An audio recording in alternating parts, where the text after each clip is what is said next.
Now I have salad for breakfast, actually. It's a way of getting, What? yes, I have, instead of what I used to have was eggs. I love eggs for breakfast. So I have eggs every morning. I used to have my eggs on toast. Now I have my eggs on salad. And it's surprisingly delicious, actually. And you should try it. But it's a little quirky. It's a little quirky. Ladies and gentlemen, welcome back to Fulfillment Project.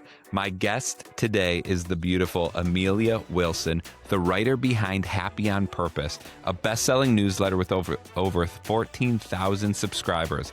She writes about happiness, habits, and how to actually thrive in midlife.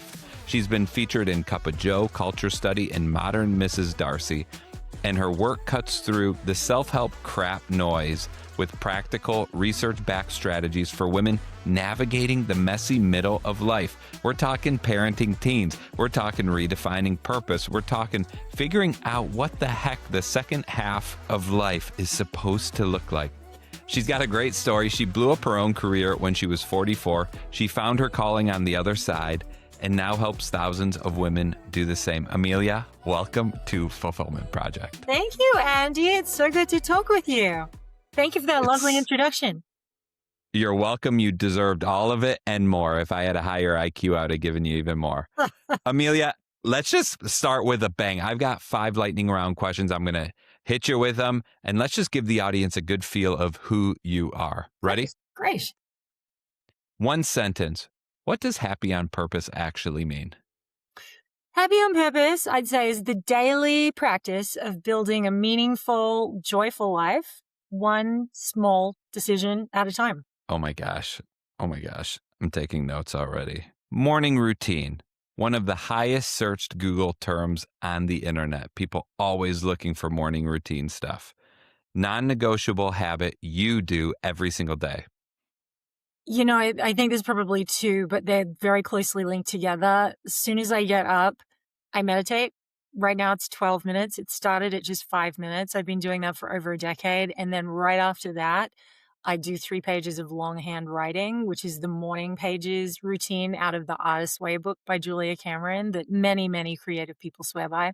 So it's those 2 things, but I think of them as the same thing, meditation and morning pages. We've got so much fodder for the long form combo. I can't wait. Best piece of advice you've ever received and from who? Interesting. Okay. I have received many pieces of advice, not many of them good. You know, actually, I think that one of the themes of my life has been rejecting advice and listening to myself.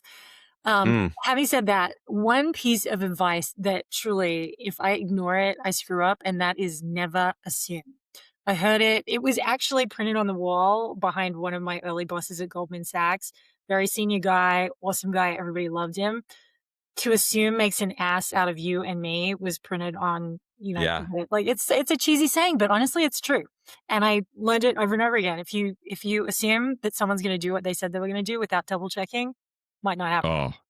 Oh, we've all learned that lesson the Try to teach hard my way. kids. If they remember one thing, they might remember that. It's trite, but true. I had a whole post a couple months ago of these lame, trite sayings you like brush off because they're so trite, but they're so true. That's why. Don't That's assume. why they last. Yeah. Right on. One thing you believed at 35 that you think is dead wrong at age 51. Interesting. You know, I think that when I was younger, I spent a lot of time looking for permission to do really what I wanted to do, personally, professionally, in many aspects. But in terms of like clothes, what I was going to wear, I looked for permission a lot from other people. And I think Yeah. that I now know, and I didn't know at 35, that you can give yourself that permission. You really don't need to look externally for that. So I'd say that's probably like the biggest change from that age to now. Permission. Permission Oh, to that's be who good. you are, do what you want, say what you want, take what you want. Yeah. Give what you want. Absolutely. If your readers could only steal one habit from you, what would it be? It's probably related to permission. It's giving themselves permission to say yes to what they really want to do and what's their heart's desires, and no to what they really don't want to do and feel like they're doing out of obligation or are being pressed into because it's a should. I'd say those things. And honestly, that's a daily practice for me. I talk a big game, but it's still a lot of work to hone into what I really want and to give myself permission. Oh my gosh, yeah. So much pressure coming at us from all angles. It's a constant reminder. Let's just scooch right into the long form, and I'm going to weave. I've got notes from the lightning round. I'm going to weave those in as we go here. But let's talk about midlife crisis versus midlife reckoning. Walk us through the morning of November 30th, 2017. You quit a job on day one. What were you running from? And why do you push back on the phrase midlife crisis? Okay, wow, that is a big question. The morning of November 30th, 2017, is a day that lives in infamy in my psyche. I had negotiated a consulting job. I was working as a nonprofit fundraising consultant, and after over a decade-long career at Goldman Sachs, I had reinvented myself to do this other work that felt a lot more worthy and that I felt was more me, but it really wasn't. And like the long story short is I quit that job on the day that I was due to start because I woke up that morning. I had gone to bed the night before knowing I didn't want to do the job. I didn't want to start the job, even though it was so good on paper. I'd negotiated. It was what I had been telling everybody I wanted. It was a consulting job. It was walking distance from home. It was raising a large amount of money. It was going to be somewhat transformative for the organization. It was a great organization. There's a lot that I was telling people I was Yeah. excited about. But, as I'd been negotiating it, each time I negotiated something like the dollar amount, each time I kept thinking they're going to say no to this. And there was a part of me thinking, I hope they say no to this because I clearly didn't really want to do it. Um, anyway, long story short, I got up, I had gone to bed the night before thinking, well, I have to do it, knowing I didn't want to do it, but I've signed on, I'm doing it. I woke up that morning and literally every part of my body refused to do it. I mean, it was like an out of body experience. I put my No kids on- way. yeah, put my kids on the school bus. My husband was out of town on a business trip, so I luckily didn't have to explain to him what was going on. That might have stopped me. Because he probably would have said, "What the hell? What are you doing?" But it was like I was being sort of like pushed by an invisible hand, and 8 a.m. I was due to go to a board meeting that night, and so I was meant to be preparing that day and then showing up to present at their board meeting that night. So at 8 a.m., called the guy who was my boss and said, I'm sorry, I can't do it. I'm not going to be doing this job. I'm sorry, I have to withdraw. And I mean, then there were 3 conversations where at first he was very kind and understanding, like, what can I do? Do you want to start next week? Like, how can it's just after Thanksgiving. Maybe you need more time. Like, can we start in January?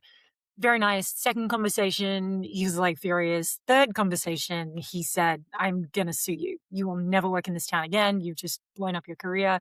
You should be ashamed of yourself. I mean, fair enough. I really did something really annoying and painful and, in many ways despicable. But essentially, what my, I guess, inner self was doing was waking me up, causing a crisis. It was causing a crisis. It was causing me to pay attention to the fact that I had just spent months negotiating a job that I didn't really want. And this was a pattern. I kept doing it over and over again. I kept applying for, talking myself into jobs, getting jobs, and then very quickly thinking, what the hell? I don't want to be here. I don't want to do this. So clearly, what I needed in my life was to take a good look at why I was doing this sort of thing, why I Mm, was so unhappy in my career, why I was having such trouble finding something that felt like it was my purpose in life and would give myself kind of the both, I think, intellectual and emotional challenges that I was looking for.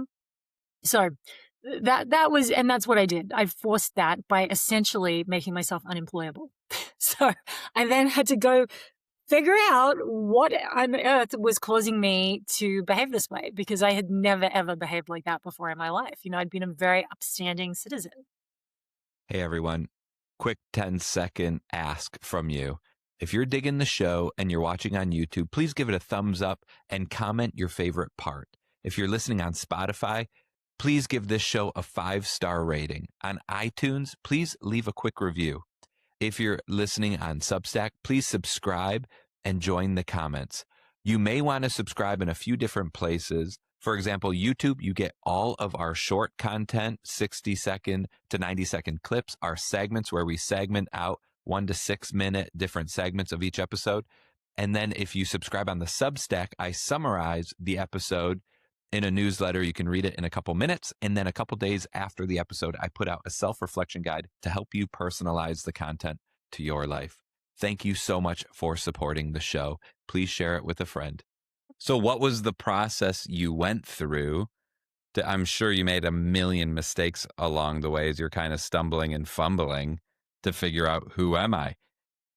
Yeah, and it's funny, I think it's interesting now with kids. My oldest child is about to turn 20, and it's interesting watching a younger person begin on that process to self-discovery and figuring out who they want to be in their career. And I think in my case, like many people, I did not go through a process of self-discovery as a young person. I needed to earn money. I was self-sufficient financially, completely from the age of 19. I put myself through university in Australia, working the entire time. So I never had time to stop and think, is this who I am? I was very motivated by, I have got to support myself, which is, a Yeah. real thing. And of course, like a primary driver for many of us when we're figuring out our careers.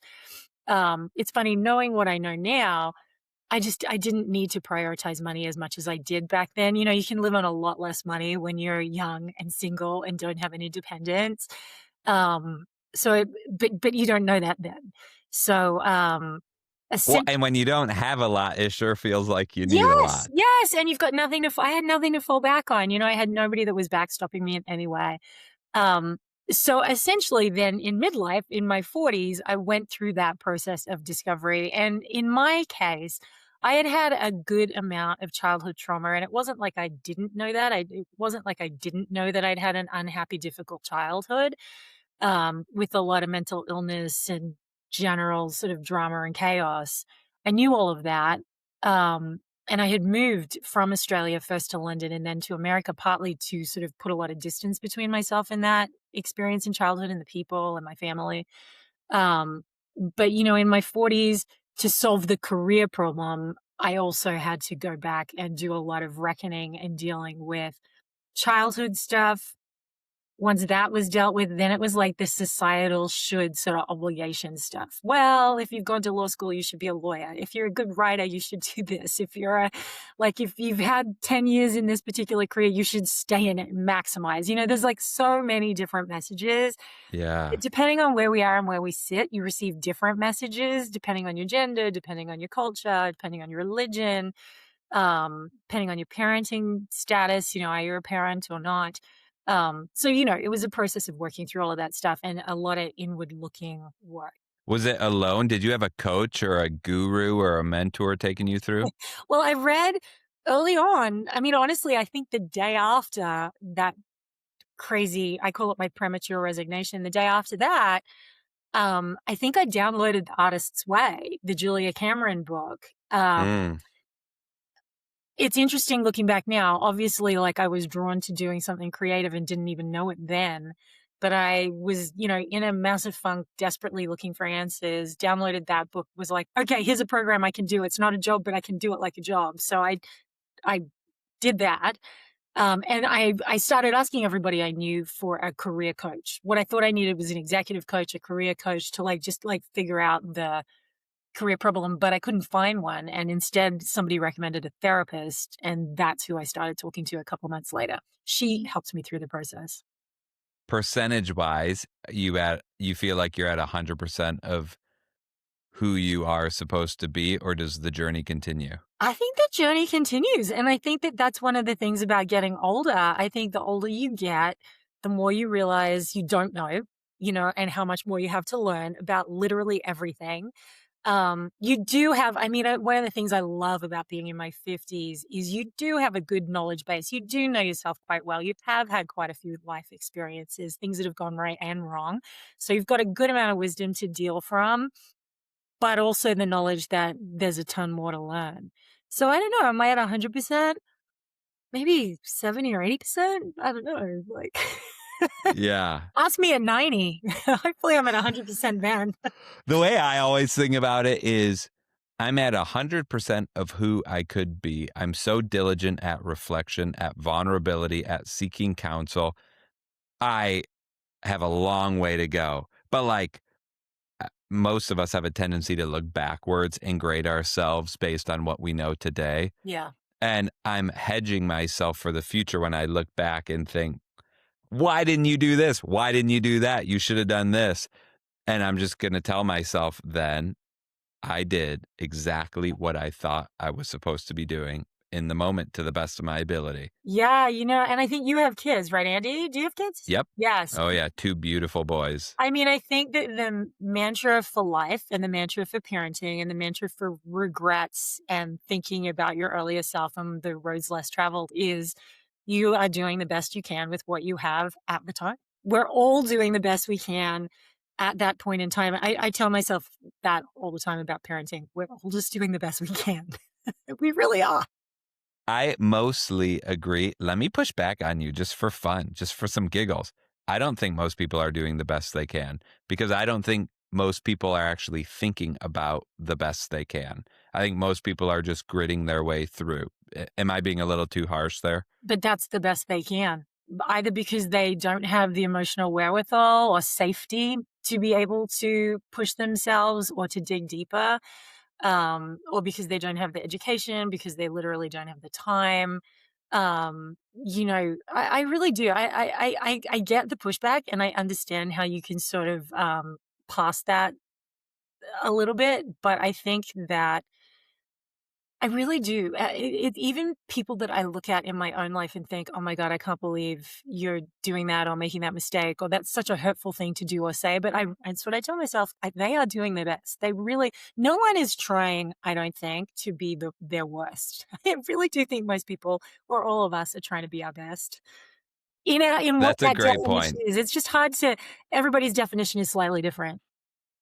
You're right. You're totally right. You went through this in your 40s. You had a lot of childhood trauma, which I think is relatable to a lot of people. I think a lot more people than we realize had some serious situations growing up. Do you think that's why it happens in your 40s? Because, like, early in your career, you gotta pay the bills, you gotta get going, and then you get going, and then your head is down because you're working so hard at life, and then you start a family, and then around 40s, I wonder if things I'm not there yet, but I wonder if things start to ease up a little bit, and that's when you finally have enough air to suck in, take a deep breath, and go, oh man, I've got a lot I gotta work on here. Do you think that's why 40s seems to be that age? I think it is. I mean, I think it's kind of a combination. It's always the age is always slightly different. I think for different people, depend. Some people it can happen in their late 30s, and some people it doesn't happen until their 50s or 60s, depending on what's going on in their lives. But yeah, I think that I have one of my theories is similar to what you're saying, which is sometimes for some of us, especially those of us who've been worried about financial stability. Once you reach some financial stability and feel a little safer in that way, then that can unleash these questions that you were able to ignore because your head was down, so focused on making money and becoming financially secure. I think that's one thing. I think for other people too, it can be not just or it can forget financial security. It can also be like a sense of personal security and safety in their relationships. Like, I've finally found a good partner. Now I can deal with some Mm, stuff from my childhood that felt too painful to deal with when I felt completely alone and unsupported. yeah. I think that's it for some people. But I think that the bigger thing and the bigger theme for people, no matter what their childhood and financial situation or anything else is like, is you wake up in your 40s and realize that half of your life at that point is probably over. And if there were things that you wanted to do or that have been niggling at you, like, if not now, when? I mean, there's some weird existential kind of like clock is ticking thing that gets louder and louder as you get older. And it seems to start in our 40s. For people listening that are experiencing this, and they may just have been in a job for a long time or in a situation where it's just kind of easy to keep going, do you recommend they shock themselves out of it to do something crazy like you did to blow their lives up? Or like, what do you recommend to somebody that is going through this? It's funny. I just talked to somebody on Sunday who is going through this, and specifically, she's going through it in her career. I do not recommend the quitting your job like dramatically approach. I mean, in her case, I recommended getting help. She uh kind of already knew that she needed to talk to somebody. She's not a person with a Mm, lot of childhood trauma, but she is a person who's become really unhappy in her career. Clearly, it's time for change. She feels stuck. She can't figure out how to get out of it. I think that you can't solve these problems. I mean, it's like, what is it? The definition of insanity, doing the same thing over and over again. and expecting a different result. Yeah, like, Yeah. we have to step out of ourselves and we have to get perspective from somebody else. And I really think ideally that person is a stranger to us. So we explain ourselves from the very beginning. They hear it in a different way. Usually it's our partners, our friends have opinions, but probably aren't going to be able to give the best advice. So it's finding some sort of trusted counselor who doesn't have a vested interest except for in your well-being. Yeah. Yeah, that I think that is the ideal scenario. But I think that brushing it under the carpet, hearing these voices or niggles or like this internal sense, it just continues to get louder and louder. And if you ignore it, the second half of life, I think, is becomes kind of depressing. What's your issue with midlife crisis? The phrase. I asked you earlier, we just never got to it. Yeah, I don't know if totally have an issue with the crisis, but I do think, at least for me, it felt far more like a reckoning than a crisis. Like, I blew Mm, up my job, but that was only something that I knew about. My boss, who was going to be my boss and then wasn't my boss, knew about. Thought, and he threatened that he was going to tell everybody, but he didn't. So that was like, so I blew up one part of my life. Meanwhile, I'm the mom of two kids and I'm married to my husband and I still have my volunteer responsibilities in my neighborhood and at my kids' school. And I still had, I still had a full life going on. And I think that that's often the case for people. I mean, you get sick or you're getting divorced, but you still keep your job, or like, it's a reckoning with something internal very often, more so than like this dramatic rocket goes off and it's obvious to everybody. I think often it's very internal and invisible. Um, whoa. Words matter, vocabulary matters. And I love that strong use of reckoning versus crisis because typically crises, if that's the plural, are visible. But reckoning is just an internal churning of the heart and the soul, and you're suffering and nobody knows. yeah, Wow, what a great distinction. Let's ease off some of the heat here. We went deep, and I thought let's just dive right into the heart of it. But talk to me about daily habits. Uh, you've written about a happiness checklist. You keep it on your phone. What's actually on your happiness checklist, and what items do most people skip that you don't think they should? that's funny. So there's 12 things on it. I can pull it up and read off it, but I think it's Please like, do.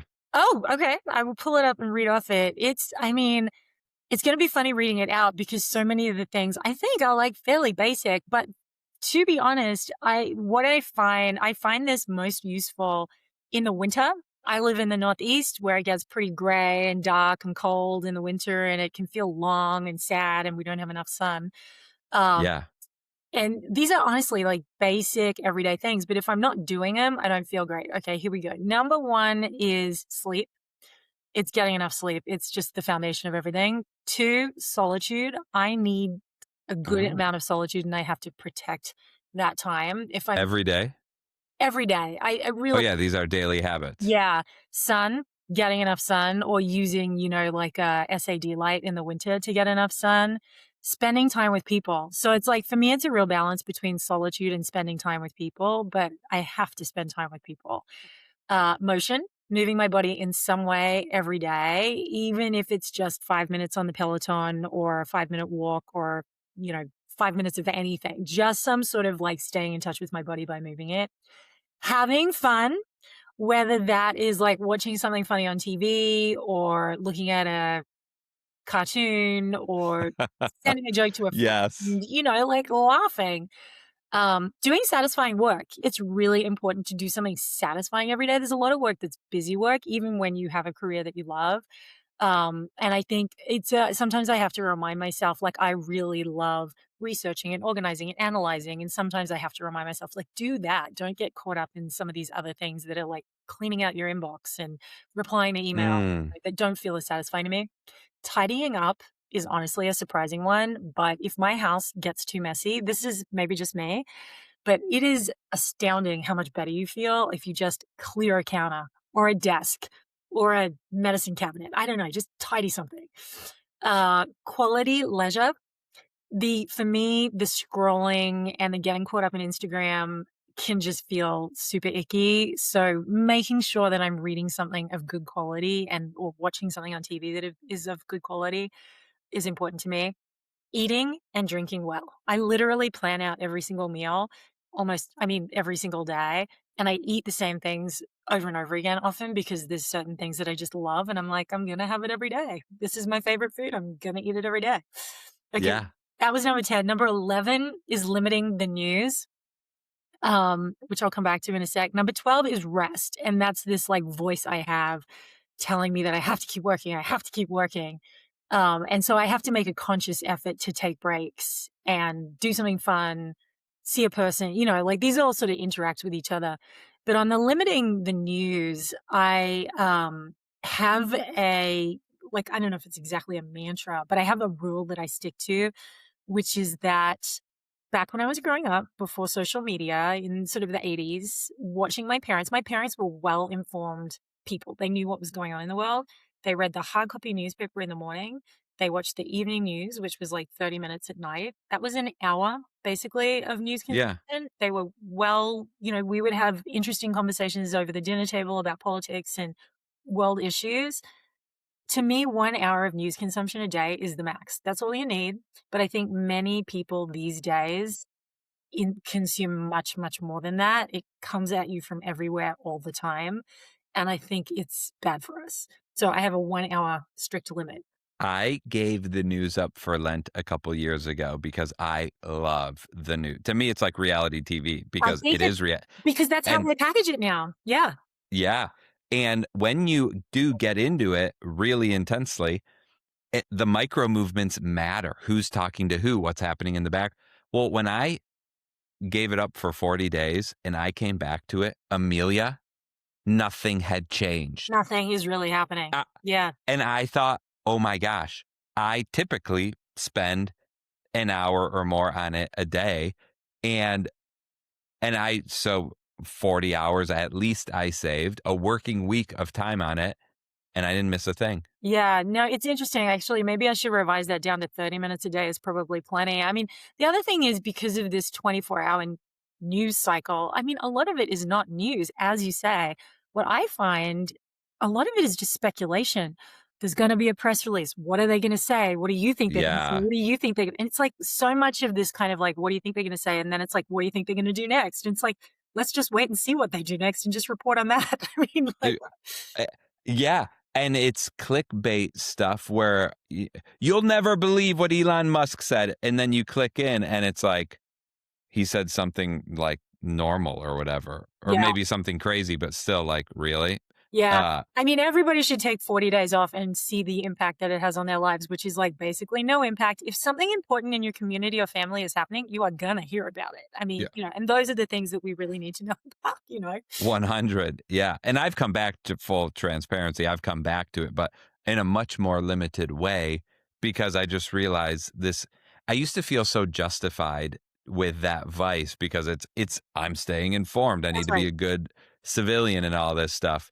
But it's like, you can do that and not waste so much time on it. I think that that's the real trap with it. Unlike something like Instagram that we all know is really just like for fun. I mean, technically, maybe when it first started, it was for keeping in touch with people, but it's clearly not that anymore. It's like a giant shopping mall now. But the news, I do think that there's this like well, I'm staying in touch. I'm staying informed. It's my duty. I'm a voter, but not at the level. We don't need this granular level of detail. It's just nobody does. I love the happiness checklist. I've done a checklist for my ideal day because so often m- more people than they think have more control over their day than they think. And I thought, I'm going to write out my ideal day so that when windows of time open up and I like have some time, and usually you go to scrolling on your phone, I can go to my ideal day checklist and just drop one of those things into the corresponding time I have. Yeah. But I love your checklist where it's like as basic as sleeping and as practical as daily movement. Well, I started Uh, mine. It's funny. You started yours because you're looking for like how to fit things into an ideal day or what the ideal day is. I started mine for times when I'm feeling kind of grumpy and down and wondering like how to like bump myself out of Boost it. yourself up. Yeah, exactly. And so I checked that list and I'm like, oh, there you go. I've been with people too much, or I haven't been with people enough, or I haven't seen the sun, or I haven't been doing exercise. Like, it's kind of that it's my little reminder list. Yeah. Mm, I love that. That's such a great practice. Do you have any quirky habits, things where like people be like, wait, what? Oh, Andy, let me tell you about my quirky habits. I feel like actually I should, my Substack should be called Happiness by Quirk or something. Like, I mean, like I love quirky habits and I write about them quite frequently. And honestly, I love collecting them. I love hearing what other people's quirky habits are. So I'd like to hear yours, but I'll tell you two of mine. I don't even know if you consider these quirky, but one is I do my daily squats, which is one of the exercises that physiologists say is like, if you don't do anything else, just do squats every day, especially as you get older. I do them in the shower because I wanted to do squats every day. I didn't want to like add them onto my exercise routine because I don't always do the same type of exercise every day. Yeah. I try to vary that. But one thing I do every day is have a shower. So I was like, this is the way I will do squats every day. I will do them in the shower. So, I hear all sorts of reactions to that, including like, don't you slip and fall over, but I don't. Um, and then another one is I stopped eating gluten because it didn't feel good. It was not good for me. And so now I have salad for breakfast, actually. It's a way of getting, What? yes, I have, instead of what I used to have was eggs. I love eggs for breakfast. So I have eggs every morning. I used to have my eggs on toast. Now I have my eggs on salad. And it's surprisingly delicious, actually. And you should try it. But it's a little quirky. It's a little quirky. What kind of lettuce? Yeah. Arugula, Arugula. romaine, or I like regular, if you really want to get into it, I really like my eggs to be kind of runny. So yeah. arugula is a good, solid, like it's got some heft to it as a lettuce. So it's arugula, cracked pepper, sea salt, flaky sea salt, olive oil, white wine vinegar, and then the runny eggs on top of that. I'm telling you, taste sensation. It's amazing. And you get your fiber, you get your protein, and you don't get any carbs. It's carb free. I'm gonna try it tomorrow. It's a great breakfast. I'm tantalized. I'm very You could add some red pepper flakes, like you do all sorts of things. Lemon juice. Oh my gosh, I love the quirks because it makes me feel just a little more normal because everyone's kind of like, ooh, I keep my quirks under the rug in the closet. Oh, my But like you hear latest about someone else's, Oh, yeah. yeah, I love talking about my quirks. My latest one, I don't even know if this is really very quirky, but it feels quirky to me because I wasn't doing it before. But I've recently rediscovered, and I'm really into the sense of smell. Gretchen Rubin wrote a whole book about like the power of the senses for happiness. I think a couple of years ago, I didn't read it.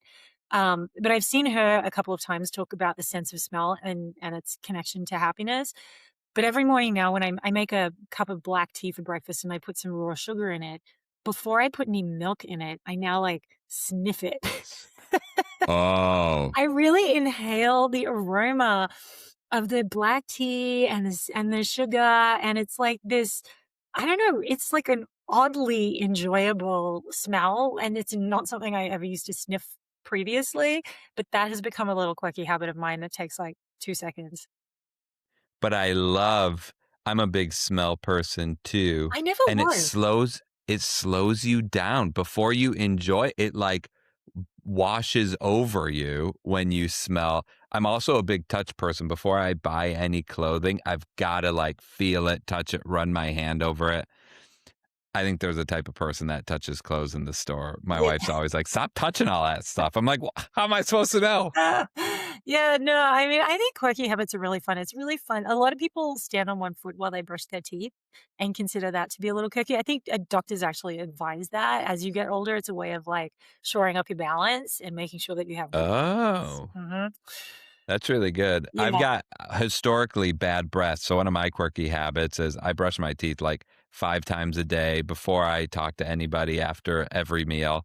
And that's like all I travel with mouthwash, I travel with gum, all the stuff. Yeah. Yeah. No, I mean, it's humans are so interesting and our lives are made up of habits, big and small, many, many, many small habits. Isn't I feel like there's a quote, it's like 80% of life is habits or 90%. It's some large percentage. I should know that stat. Wow. Well, we were talking earlier about like 40 years old, you're halfway through life and it's like a reckoning.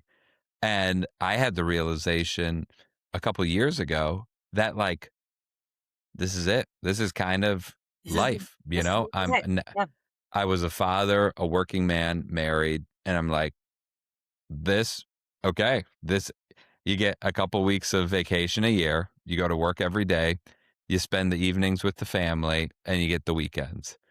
And I came to the conclusion that my habits and my routine are so important because those are the things that are going to compound over the years and over the months. And so I spent a lot of time thinking about my daily, weekly, monthly routines and habits because life will disappear. I mean, you blink your eyes and holy smokes, how'd we get this far? You blink your eyes again, you're on your deathbed. Yeah, no, it's one of the conundrums of life, I think, is that life is short objectively.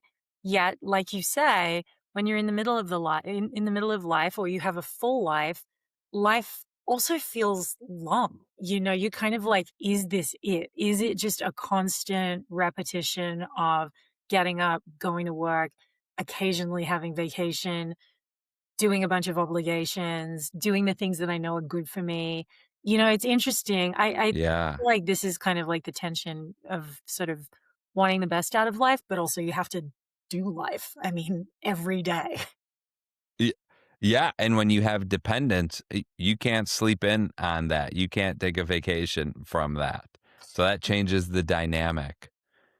Whenever I'm getting advice, I always am curious if that person has kids or not, because, like, on social media, you'll see these people with killer morning routines, and then it's like, "How does he" Oh, Yeah, doesn't have doesn't have kids. kids. Yeah, he has no Yeah. idea, and what you really want is to come back to them if they, in fact, ever have kids and ask how that morning routine is going now.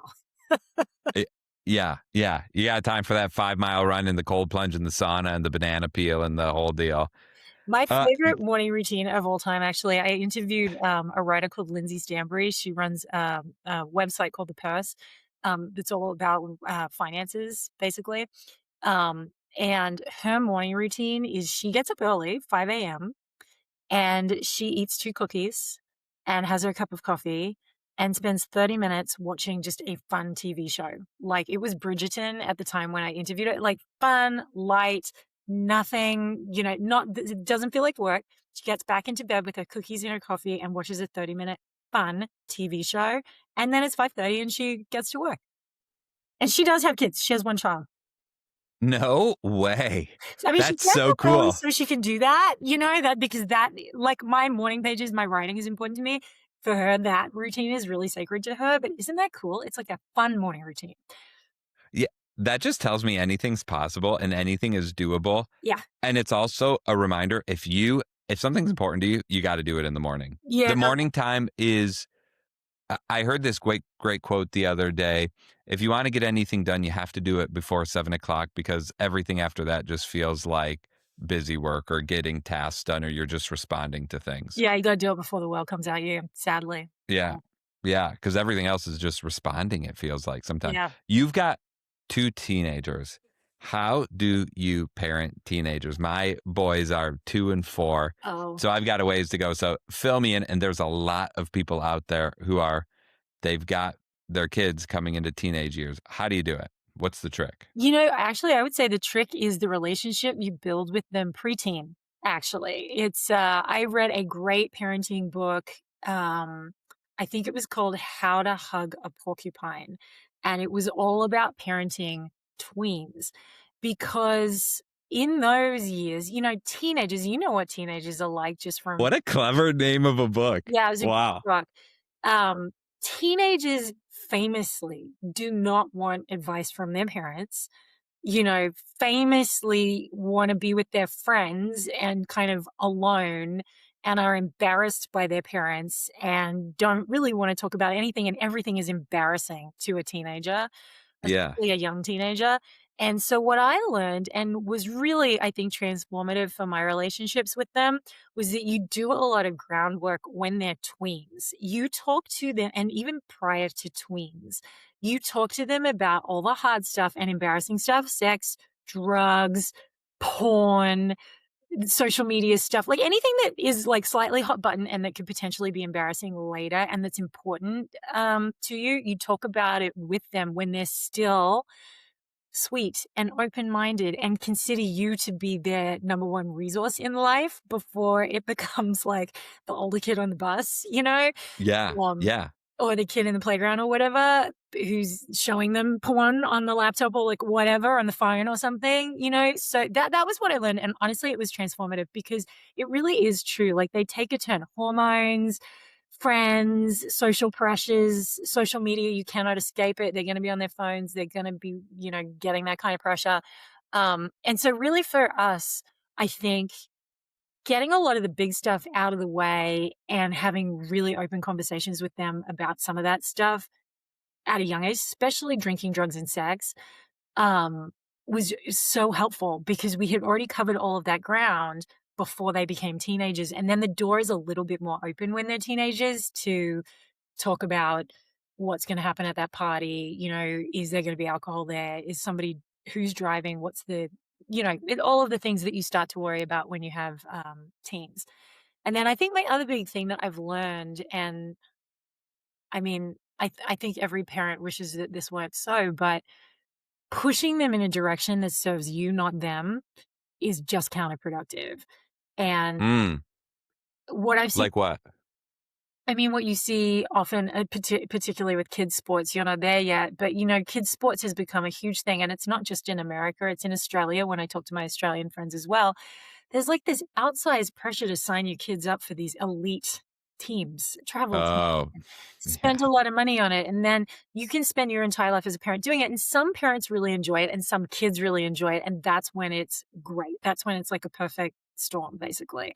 But when the kid doesn't enjoy it and the parent is pushing it just because of some idea that the parent has about what success looks like, or what the bragging rights to other parents, pushes a kid into a particular instrument or a particular sport or a particular type of academics at school, it always backfires. It may not backfire like in the teen years, it will backfire in the 20s or in the 30s in terms of the Yeah. relationships. So, I think that that's the other thing. It's hard not to because you want to kind of push in because you feel like you know better, but it ultimately backfires. And then I have one other thing that I would say about parenting that I should have said at the beginning. Go, Amelia. Go. Ameliorate me. I will ameliorate you on the parenting. And that is, especially when they're teens, but even preteens, um, their mental health, prioritizing their mental and emotional stability really should always be the number one thing, and that goes in, I think, a little bit to the pushing them to do things. But I have seen this quite a bit, particularly because my friends, our kids were teens during the pandemic, young teens when the pandemic started.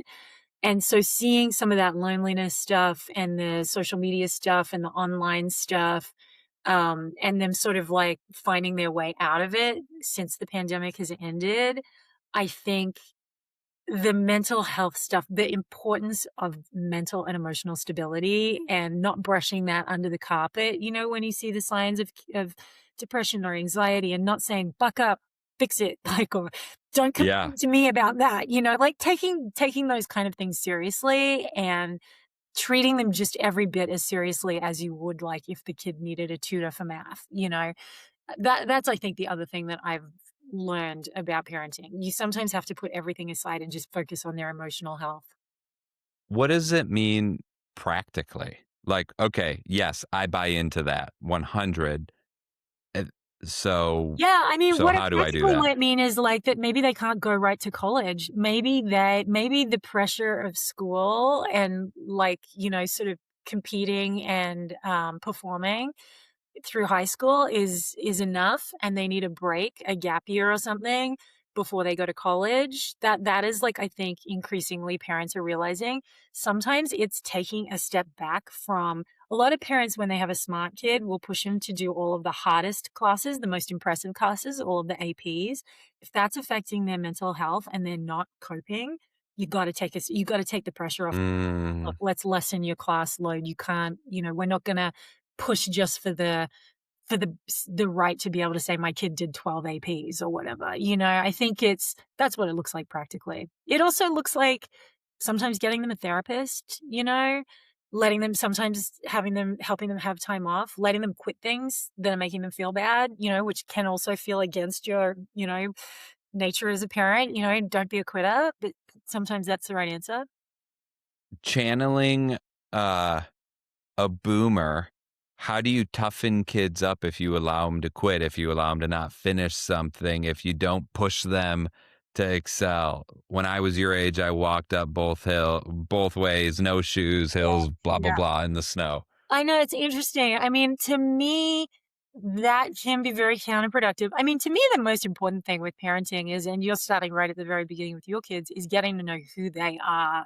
Each child, Mm, we've got two boys, they could be the same, but my bet is that they're different, personality wise and with the things that they enjoy and that they're going to want to do and that they're going to become focused on and that's going to light them up. And I really think that the boomer approach and the old approach, and in some ways, like our approach to education is very much one size fits all. Like we all go for the 12 years and we all sit in the classroom and we're all basically taught the same things and we all compete sort of, on the same things and we're all graded the same way.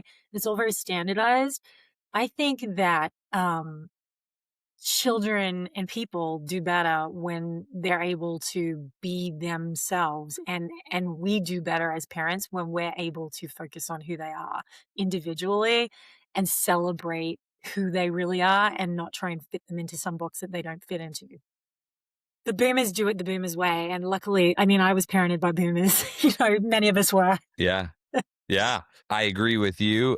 But there's also nuance where I think what you said about getting to know your kid could be the most important because some kids need to be pushed. Some kids, you got to throttle them back. And you can only know that if you know your kid. If you slow down, And you you pull listen. your head out of your work and your to do list and focus and treat them like your number one priority. Like real human beings who actually know what they feel and what they think and what they want. I think that one of the other things that I unlearned as a parent that I had learned from my boomer parents was, like if I had fed my kids a meal when they were little, still toddlers maybe, like you feed them a meal and they eat it. And then an hour later they say, I'm hungry, I'm hungry. And often the reaction as a parent is, how could you be hungry? You just ate. That's crazy. Yeah. But they're telling you they're hungry. So be like, okay, it's your body. You know if you're hungry or not. And Yeah. it's the same thing. I'm tired or I'm not tired. Or sometimes they're playing games, and we all know that kids love to get away with like not going to bed on time, and that's kind of a maybe in its own category. But I do think that we can have this knee jerk reaction because it's just easier for us to say, no, you're not really. No, you don't really feel that. But I think plugging into how they really do feel from a young age and sticking with that is a gift to a child, actually. Yeah. That resonates with me. All right. Let's start to bring this puppy home, Amelia. So many good nuggets. I'm already thinking of the article I'm going to write about this to post on Substack. But let's bring it home with finding purpose after 40, career changes after 40. A huge chunk of your audience is thinking, I want to do something different, but I'm too late. You started at 44. What's the real unglamorous truth about reinventing yourself in midlife? And what's the first move someone should make this week? Or what's the first move someone could make this week? I hate shoulding all over people. I never Yeah, want yeah, to yeah. do There's that. no shoulds, no shoulds. Nothing is a should.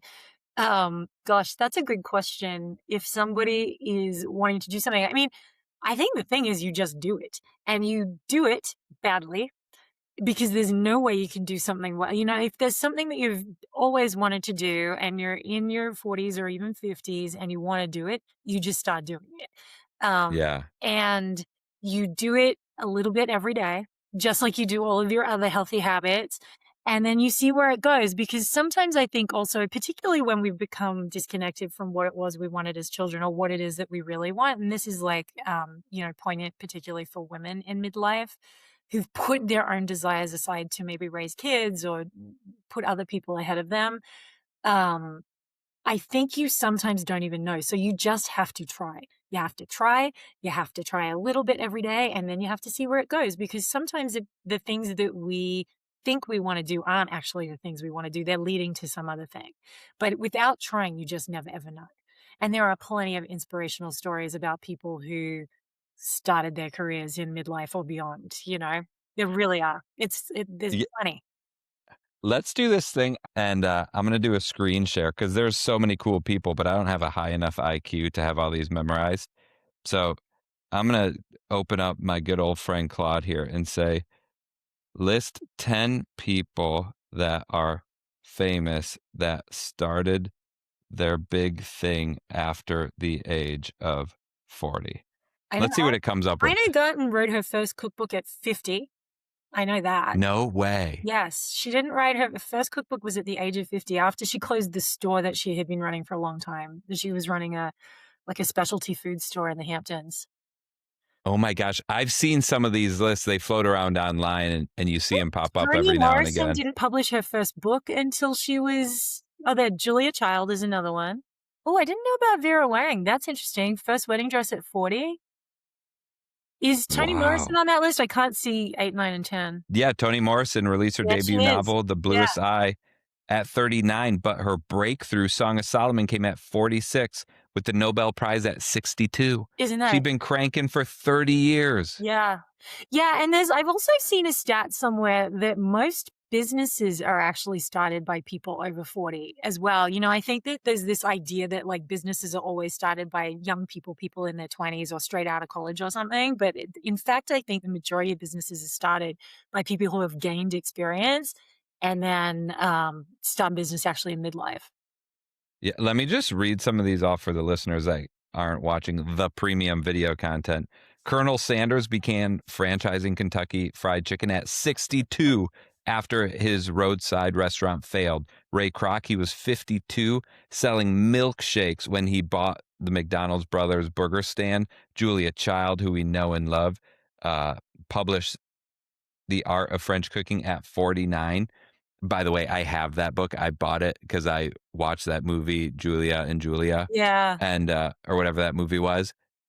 That cookbook is intense, dude. It's Intense. have you ever tried to cook out of it? I mean, I've looked at a couple of those recipes. I think the beef bourguignon is maybe the most famous. It's insane. There's Yeah, so many steps.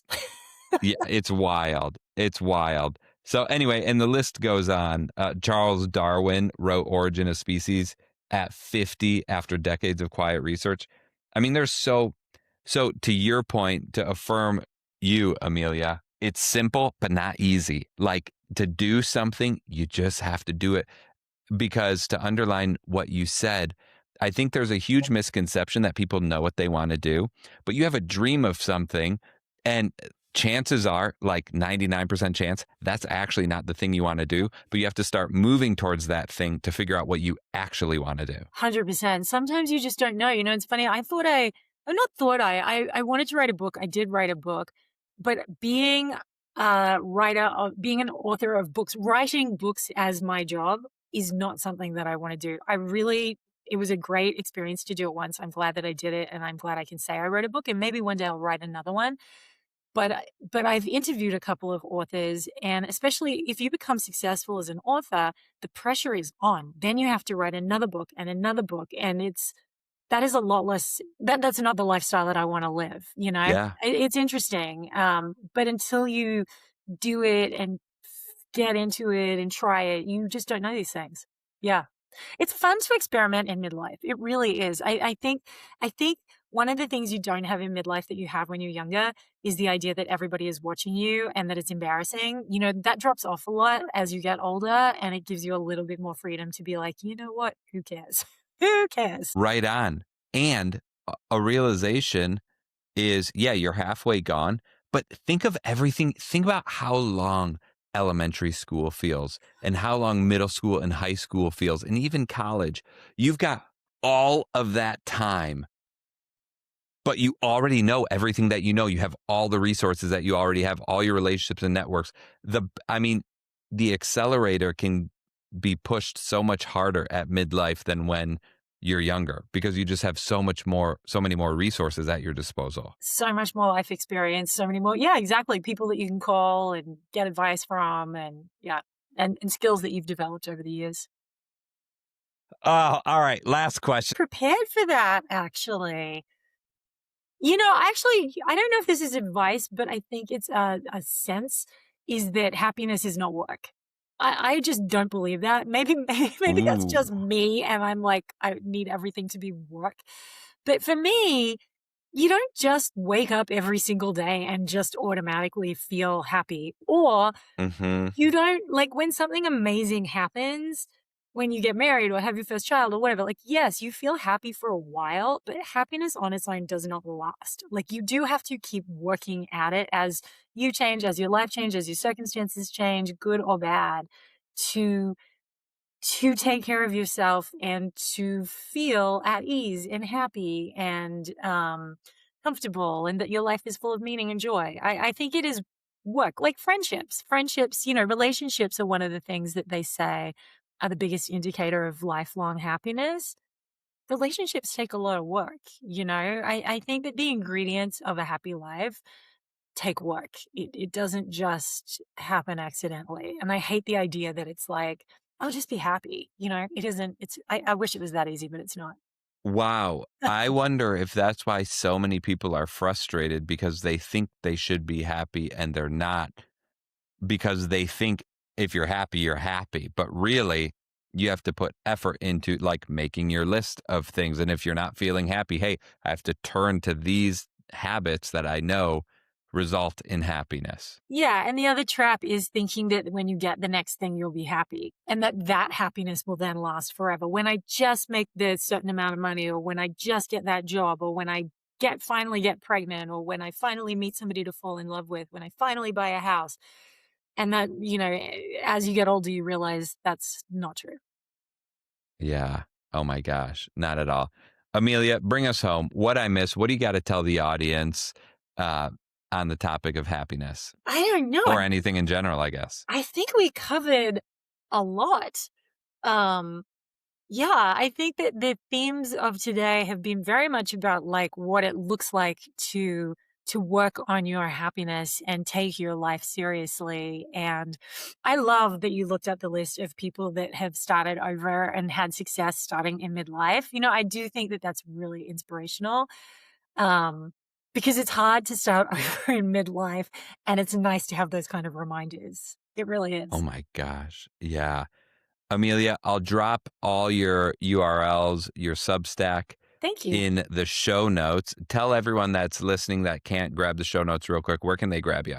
I am at ameliawilson.substack.com. My Substack is called Happy on Purpose. If you search either my name or Happy on Purpose, you will find me on Substack. Amelia, thank you so much for joining us Thanks, today. Andy. It's been really fun. I could talk about this for hours. Oh my gosh. Me too. Have a great day. You too. See you soon. All right. See everyone. Hey, everyone. Quick 10-second ask from you. If you're digging the show and you're watching on YouTube, please give it a thumbs up and comment your favorite part. If you're listening on Spotify, please give this show a 5-star rating. On iTunes, please leave a quick review. If you're listening on Substack, please subscribe and join the comments. You may want to subscribe in a few different places. For example, YouTube, you get all of our short content, 60-second to 90-second clips, our segments where we segment out 1 to 6 minute different segments of each episode. And then if you subscribe on the Substack, I summarize the episode in a newsletter. You can read it in a couple minutes. And then a couple days after the episode, I put out a self-reflection guide to help you personalize the content to your life. Thank you so much for supporting the show. Please share it with a friend.